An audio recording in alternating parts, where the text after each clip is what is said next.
Hello everyone and welcome back to my opinion. And the Royal Challengers Bangalore have beaten the Mumbai Indians by 7 wickets. A fairly comfortable win for them.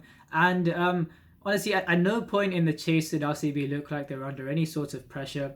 I think with the nature of the surface, that you could have thought Mumbai may have been able to create some scoreboard pressure, but the RCB batsmen were up to the task, and two innings which really made life easy for RCB in the second innings.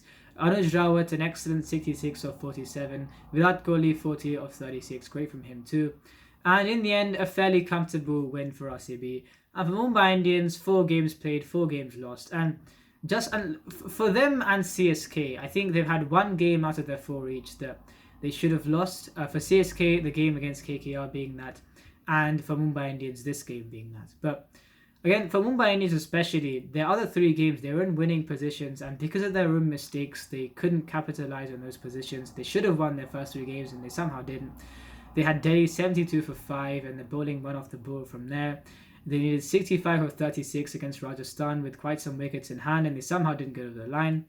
And against KKR, they had them 101 for 5 and still didn't finish the job off from there. So because of their own mistakes, they lost their first 3 games, and in their real bad game, you could think of this tournament, they lost this game, and you would say rightly so for this game. But it only compounds. It kind of compounds their situation in terms of the points table. Both them and CSK played 4, lost 4, and this is probably the first time in IPL history where you have a situation where both these sides after 4 games are languishing at the bottom of the table without any wins to their name.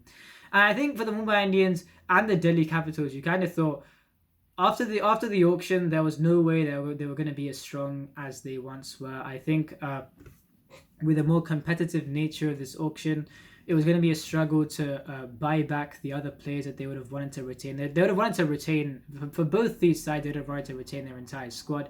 They probably wouldn't have wanted to turn up at the auction if they had their entire squad from the previous season intact. But I think that with the competitive nature of this auction, with 10 teams rather than 8, and also with a supply and demand mismatch in terms of the Indian players, of kind of the higher quality Indian players available, the more known Indian players available for these franchises. But having said that, there have been quite a few talents that have cropped up in this year's tournament, so I think that is starting to become an alleviating factor for that. But I think that it's kind of a situation where they weren't going to be as strong as they were before. It's going to be intriguing to see how the Mumbai Indians would go in this season, and they've lost their first 4 games. They should have won their first 3 games, and they had their bad game today. So I'll get to the intricacies of this game as I go along. And starting off with the 11, so Mumbai Indians, 2 surprise changes for me. Ramandeep Singh in for Daniel Sams. I thought Daniel Sams would be changed, but I didn't think for Ramandeep Singh. And then Jaydev Unadkat in for Timur Mills. Now, for my SRH CSK review, I didn't talk about why I thought that Kane Williamson winning the toss and choosing to bowl first was a surprise decision. But I think from what I said in that video, you could kind of make out why I thought that was a surprise decision. And I'm saying this because you could say I forgot to talk about it at the innings break. But in this case, I'll be talking about the Mumbai Indians 11, in my view, in 2 parts. One during their batting innings and the other one during their bowling innings. So the RCB 11 being 1 change for them, an expected change, Glenn Maxwell in for Shafane Rutherford. And you thought with you thought that there was an expected change in terms of you get that bit more of a versatility with Glenn Maxwell than you'd get with Shafane Rutherford. Yes, Shafane Rutherford did well, and especially that KKR game when, okay, so he scored at a strike rate of 70, but still he got that rescue partnership going along with David Willey. But still, Glenn Maxwell would have been the upgrade in the side, and with Josh Hazelwood to come as well, this side is looking quite good. And I think it was looking much better than the Mumbai Indians before this game, and with how this game went, you kind of saw the reason why RCB are in a much better place than the Mumbai Indians for this season. And so Faf du Plessis won the toss and chose to field first. And for the Mumbai Indians, it was a bit of a sedate start in the power play. It was kind of half and half. 3 good overs to the bowling side and 3 good overs to the batting side. David Willey, I thought, was excellent with the new ball. I think none for 8 in his first 2 overs. And I was surprised he didn't bowl more, actually, and I'll get to that in a bit. But you could say 3 good overs, 2 of those being from David Willey, but also I thought Mohammad Siraj today, it wasn't a great game from him in any way. And 51 runs in his 4 overs all in all. And really, the other 3 overs of the power play were the ones the Mumbai Indians capitalised on. Rohit Sharma getting a quick start of 26 or 15 balls before he was dismissed by Harshal Patel just straight after the power play. Mumbai Indians got 50 runs, I think, in the power play, so we're going really well after that sedate start. And once the score got into the 60s, I mean, the fall of wickets was just ridiculous. I mean, they somehow went from 50 without loss to 79 for 6 in a matter of 7 overs. And I think that it was just... This is where it's a good time for me to talk about the batting change. Ramandeep Singh in for Daniel Sams. Now, I think Ramandeep Singh in this being included in the side, I can understand it in a sense because... not because of who he replaced, but I'm saying I can understand it trying to include him in the side because in the game against Rajasthan Royals, they had Karan Pollard, Tim David, and Daniel Sams. And you'd think there'd be much, Karan Pollard is more comfortable against pace. And for Tim David, with the 3 balls he faced against the spinners, he wasn't comfortable at all. So in that case, I know it didn't work out that way with Chahal dismissing David and Daniel Sams in the same over. But they would have wanted to play out the spinners and then capitalize on the next 4 overs of the Pacers. So what happened is they become quite one-dimensional in their death overs hitting because they'll be able to capitalize much more off the Pacers. But if sides just hold back their spinners, then they may find it a bit difficult. So Ramandeep Singh, who apparently strikes at 136 and is a good player of spin, I think with him playing at number 5 or number 6 with Karan Pollard playing at number 5, if he can do something that, for example, Jitesh Sharma did in his last 2 games for the Punjab Kings, then you've got quite a good addition there, and it gives them an extra dimension to really increase their scoring in the last few overs, even if the spinners bowl, for example. And I just think that as good of a first impression Diod Brevis has set in his previous game, it just seems like there's one too many top order batsmen in this team. I just think in an ideal world it'll be Tilak Verma number 3, Suryakumar Yadav number 4, Pollard 5, and either Ramandeep or Tim David at 6. They've paid a lot of money for Tim David and they haven't backed him at all. After 2 games he's on the bench, which I find a bit just ridiculous. I understand why they would have wanted to put Ramandeep Singh in, but I would have thought it would have been instead of Diod Brevis. Even after that innings from his previous game, I never thought he fitted in the side. Ideally they would have wanted to play Tim David at number 6 still, but they didn't give him that opportunity for the 3rd game. And I just thought one more top order batsman too many in this lineup, and that's why they had effectively 5 batsmen playing in their top 7, and I think Ramandeep Singh, if at all there's a change for someone, either Tim David or Ramandeep Singh has to slot in place of Diod Brevis, despite what he's shown in the first game. And so that's on the batting part, and it was the fall of wickets was ridiculous. I mean, Pollard once again being dismissed by Wanindu Hasaranga, and that's what I mean by the fact that if you've got Pollard and Tim David trying to play out the spinners and then going off the paces, there are overs which can be scored off, but yet just can't be scored off because of the players who are facing those overs. And I just think that with Ramandeep Singh, with his reputation of being a good player of spin, if he does what Jitesh Sharma did in the last 2 games of Punjab Kings, he will be a fairly good inclusion. But there are conditions to that in terms of who he can be played for.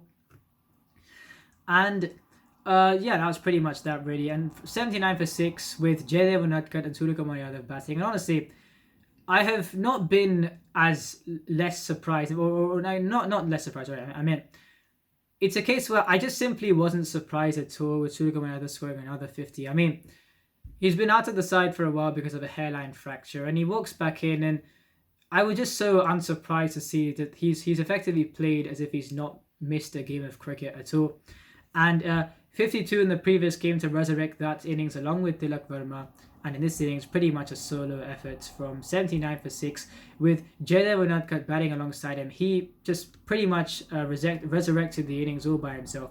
This innings was imperious. I mean, you'd think they would have wanted to do a recovery job, and yet, especially when at the start of the wickets falling as they were, and not at any stage did he go at a lower strike rate. Overall, he struck at 183.78 when his team was 79 for 6 and recovering from that stage. So, an outstanding knock from him. This is a side that after number 7, I know Murugan Ashwin can bat a bit, Junatkat can just hit a long ball sometimes, but really doesn't have that batting depth after number 7, and yet you've got someone who's played such an innings to get his side to 151 was just an outstanding knock. I mean, he is by far the best middle order batsman in white ball cricket right now. And if I was an owner in an IPL auction, I would pay 20 crores to get him on my side. I honestly would. And regarding the bowling figures, again, I think RCB didn't do themselves a favour by bowling Siraj for too many. I think 2 overs too many. Once again, he's kind of gone for, in his 2 overs, in the 2 games that he's gone for in excess of 50 runs, is when the batsmen have been in a situation where they're attacking him. In this case, they attacked him from the start. And against the Punjab Kings, you could say they also kind of attacked him from the start as well, especially also towards the end. And I think that when the batsmen are really looking to attack him, he gets under pressure. And if you look at the games where he has succeeded, he succeeded against KKR when wickets were falling because of what the other bowlers were doing. Siraj could just bowl in tandem with all that happening. For the Rajasthan Royals, he really hit a good length when there was some movement available in the Wankhede surface. And he did struggle at the death overs. Him and Akashdeep struggled. And you'd think that with David Willey bowling none for 8 in his 2 overs, I don't know why they didn't bowl him for those last 2. And they bought Siraj and they paid the price for bowling him, honestly, because they could have been chasing a paltry score. And it's just the fact, look, you say for Akashdeep as well. And I just think that 1 for 20 in his 4 overs. And once again, in this stage, while the wickets are falling, you've got someone who hit that good length, yes, but I'm saying that really he was aided by he bowled well today, but he was aided by the fact that he was more in his comfort zone because of the wickets that fell around him. And yet look who went for runs in that Rajasthan Royals game: Mohammad Siraj and Akashdeep, the players who I've said have pretty much the same problem. And that may be a bit of a weak point for RCB. They're going to have to manage that, because I just think that both of those two like to bowl in a comfort zone. And quite a few times, if they bowl in a real batting-friendly surface where over 400 runs are being scored, you'd think that those two would struggle quite a bit. And that's on them. But still, RCB would have been happy with, yes, they conceded more runs than they would have liked at the end, but courtesy of a brilliant innings by Surya Kumar Yadav, but still they would have thought they would chase this down, and it was going to take some bowling to really win this game for the Mumbai Indians. And I'd like to talk about the Mumbai Indians bowling here, because look, I was so surprised that Mills was taken out of the side. Yes, you replace him with another left-armer, but I just think, look, he's the second best bowler on your side. With Archer not being available, Mills is the second best bowler on your side. And anyone who can bowl at 150 and 110 with the same arm speed makes pretty much every T20 side. He only plays T20 cricket. He makes every T20 side in the world, in my view. So I think it's utterly ridiculous to even think of replacing Timur Mills, unless it's because of an injury. He's injury prone, but if it wasn't because of an injury, I just think it's absolutely ridiculous to even think of replacing a bowler like Timur Mills, who can walk into any side pretty much. And I just think that I just feel like it's a bit scapegoated in the first 3 games. I mean, in 2 of those games, he couldn't even bowl his last overs because the runs were given before then. And I feel like he wasn't the main problem, and they were still going to rely on him bowling well. And I think that if you're looking at the pedigree that he has, they wouldn't really get too much from anyone else bowling well than if Timur Mills does. I mean, without Jofra Archer available for this season, Mills is the second best bowler on the side. I mean, is there any point in replacing him unless he has an injury? Because when he's on song, he is world class. And if you got him and Bumrah, I mean, that is just two outstanding bowlers in the same attack. It's only going to get better if Archer is available next season. I mean, Jofra Archer, Jasprit Bumrah, Timur Mills. I mean, that is the best pace attack in the IPL, honestly. It will certainly be in next season's IPL. And yeah, surprising they didn't play him. They played Unadkat, who didn't do too bad today. 1 for 13 is 4, but I just still thought that Bumrah pretty much bowled his overs and 1 over spells, 2 overs in the power play, but then bowled his overs, just pretty much general 1 over spells. None for 31 is 4, went to about a par economy rate for this chase, but he couldn't get any momentum in his innings. Almost whenever he bowled, it was almost a case of you have to get me a wicket here, because again, if you're looking down this bowling attack, Bumrah was the strike force pretty much. There are bowlers who could do a good job, like Basil Tampi I thought was quite good today, especially in his first 2 overs or so. Murugan Ashwin, none for 26 in his 3, but I thought in his first 2 overs, or his first over especially, he was going to give a run in that. A bit expensive in his next 2, though, 25 runs in his next 2. Unadkat I thought was, you could say was good today. 1 for 13 is 4. After conceding 13 in his first over, really bounced back really well.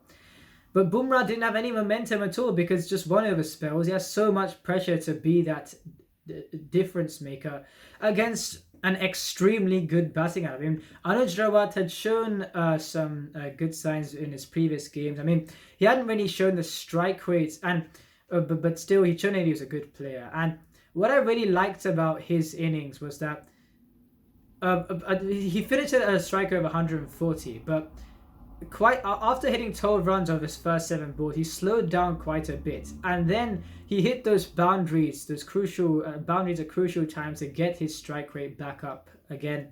And really, that's how he kept his innings afloat. I thought it was a really good knock from him on a surface that was on the slower side. 66 of 47, got boundaries when he had to keep that strike rate of 140. I thought he was outstanding. Virat Kohli, 48 of 36. I think he should have got out when Duo Brevis should have taken the catch, but he didn't in the end.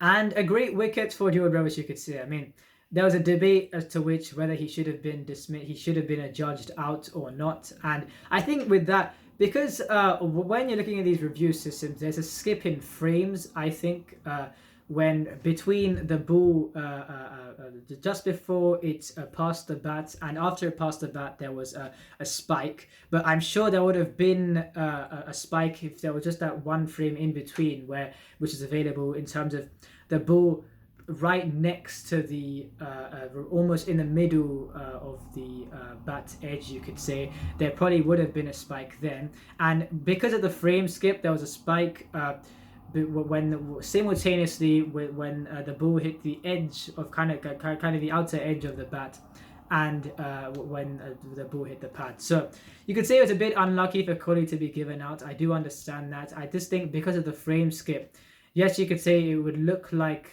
the ball. There was a reason that I think for the on-field umpire to give it out, I understood that. But at the same time, that frame skip would have given a bit of uncertainty, and it did look like he hit the ball because there was a lot of deviation before it hit the pad. So I think Kohli, it was a bit of an unlucky decision from his view. But Duo Brevis, not yet 19, and getting someone like Virat Kohli out and his first ball in top flight cricket. I mean, really a great thing from him. A nice moment at the end of the game there until Glenn Maxwell hit 2 fours of Duo Brevis to win the game for RCB. And the bowlers, I think, look, as I said, there was just too much pressure on Bumrah. I thought Pollard having to bowl 3 overs was quite a good thing in my view. I think that he should utilise himself more as a bowler. In this case, you would have thought he had to bowl 4 overs because you wouldn't have thought Duo Brevis would bowl the over that he did, bowl an over. But in the end, I think that Mumbai Indians will still want to play another bowler. And I just think that they should get Timur Mills back in the side because it makes no sense to replace the kind of death bowler that Timur Mills is. They had so much reliance on Bumrah this game. If there was Timur Mills there, at least even towards the end of the innings especially, they would have had a bit more reliance from Timur Mills as well. And yeah, they have some overseas slots. I think Dior Brevis, for the sake of team composition, as good of a talent that he is, I just think playing him is a bit... There's one too many top order batsmen in that side. They should either play Tim David again or the likes of Fabian Allen, which will give an extra bowling option. And yeah, let's see how they go. But certainly they have quite a bit to think about. But I didn't understand the team that they selected today at all. There was no reason to drop a Timur Mills. And playing Ramandeep Singh instead of a Daniel Sams was a bit of an an ask from the bowlers, with only Bumrah being there to really be that persistent threat throughout the innings. And yeah, I think that things were quite good from them. I'm trying to think if I was wanting to say something else, but I don't think that I did. So for the Mumbai Indians, I think that they have quite a bit to think about. They have some overseas slots available, and let's see how they go with that. And for RCB, I just think there's one of the weakness that they may have, and that is Akashdeep and Mohammad Siraj have the same weakness. And it's just the fact that let's say if they are both under pressure at the same time, let's say when you're defending 200, would they give too many runs for the other bowlers to make up for? I think they would. So that's something they're going to have to deal with. Siraj has given 50 plus runs now in 2 out of his 4 innings. I'm not surprised at all. I think this is a completely different situation from the UAE, where this attack, I think, relies on keeping the runs down as a huge part of their bowling. They would be happy that they're not playing in the Chinnaswamy Stadium and in Bangalore. And so since if Mohammad Siraj bowls and Akashdeep bowl in, let's say, a game where you have to defend 200, RCB may find it a bit difficult. So the batting looks really good, but the bowling, I think there's that slight weak point there, because they have 2 bowlers that like to bowl in a comfort zone, but let's see how they deal with that. So a great win for RCB. The Mumbai Indians not exactly being in any kind of, they have a bit to think about, especially with their bowling. I think that this bowling lineup they went with today, despite showing some positives, like Basil Tampi with a new ball, I think has been outstanding for this game and the previous one. Unadkat was good today, and Bumrah is as good as always. But even then, I just don't think that. Yeah, there was some positives, but at the same time, all in all, too much for Bumrah to do, and let's see how they go. And 2 great games tomorrow. A game between the I think Kolkata Knight Riders and the Delhi Capitals. Always an entertaining game, this one. And the Lucknow Super Giants versus the Rajasthan Royals. So let's see how those 2 games go. If you enjoyed this video, please like and subscribe. Please share this video with your friends. And remember, this is my opinion. What's yours?